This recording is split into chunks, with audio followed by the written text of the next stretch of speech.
Good morning student. जैसा कि कल मैंने आपको आपकी कक्षा में इतिहास विषय में पहला पाठ मध्ययुगीन भारत देश का अभ्यास करवा रहा था, एक्सरसाइज करवा रहा था। उसी क्रम में कल हम लोगों ने रिक्त स्थान की पूर्ति तक किया था। आज उसी क्रम में उसके आगे कह रहा है सत्य और असत्य, यानी सही और गलत, ट्रू और फॉल्स के बारे में एक्सरसाइज कराने चल रहे हैं। समस्त विद्यार्थी इसको ध्यानपूर्वक देखेंगे। विद्यार्थियों, कह रहा है कि प्रत्येक कथन के लिए सत्य या असत्य लिखिए। अंग्रेजी में कह रहा है राइट ट्रू और false for the following statements, यानी सही और गलत, ट्रू और फॉल्स के बारे में हम लोग पढ़ने चल रहे हैं। तो कह रहा है विद्यार्थियों की पहला, शिलालेख अमूल्य होते हैं।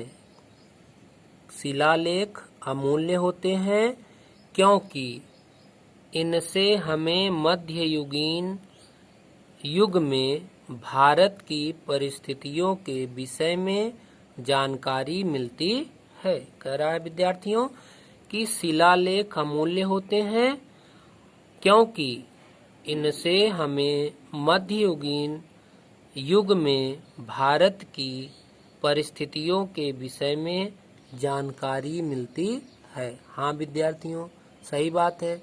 आपने पाठ में पढ़ा था कि जो अभिलेख में शिलालेख होते हैं, पत्थरों पर जो लेख लिखवाए जाते हैं, वो महत्वपूर्ण और अमूल्य होते हैं।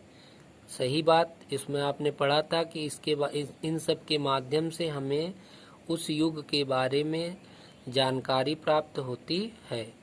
तो यह सत्य है। यह क्या है विद्यार्थियों? सत्य है।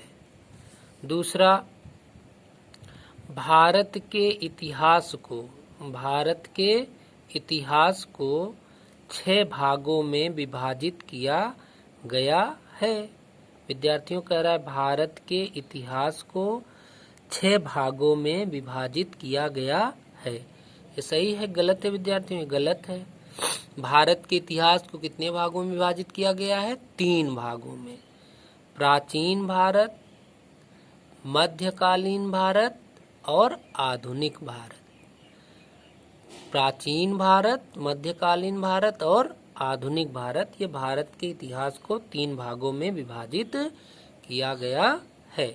इसलिए जो ये कह रहा है कि भारत के इतिहास को 6 भागों में विभाजित किया गया है, वह असत्य है, सत्य नहीं है। अगला पॉइंट विद्यार्थियों, कह रहा है कि प्रारंभिक मध्ययुगीन भारत 7वीं से 12वीं शताब्दी तक माना जाता है। कह रहा है प्रारंभिक मध्ययुगीन भारत 7वीं से 12वीं शताब्दी तक माना जाता है। हाँ विद्यार्थियों, ये सही कह रहा है कि जो हमारा जो प्रारंभिक मध्ययुगीन भारत था, वह 7वीं से 12वीं शताब्दी तक माना जाता है। अगला पॉइंट विद्यार्थियों, 17वीं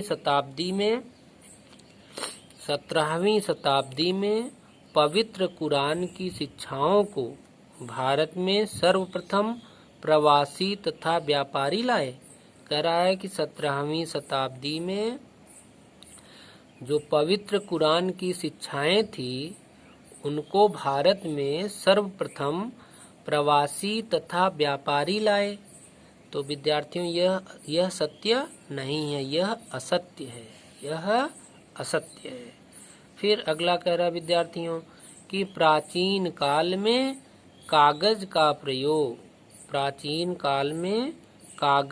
प्रयोग होना प्रारंभ हो गया था। प्राचीन काल में कागज का प्रयोग होना प्रारंभ हो गया था।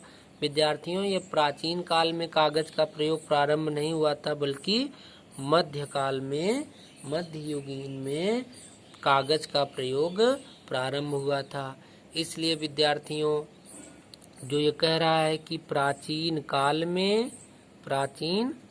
में कागज का प्रयोग होना प्रारंभ हो गया था, वह क्या है विद्यार्थियों? असत्य है। वह क्या है? असत्य है। ऐसा नहीं था। मध्य युग में कागज का प्रारंभ होना शुरू हुआ था।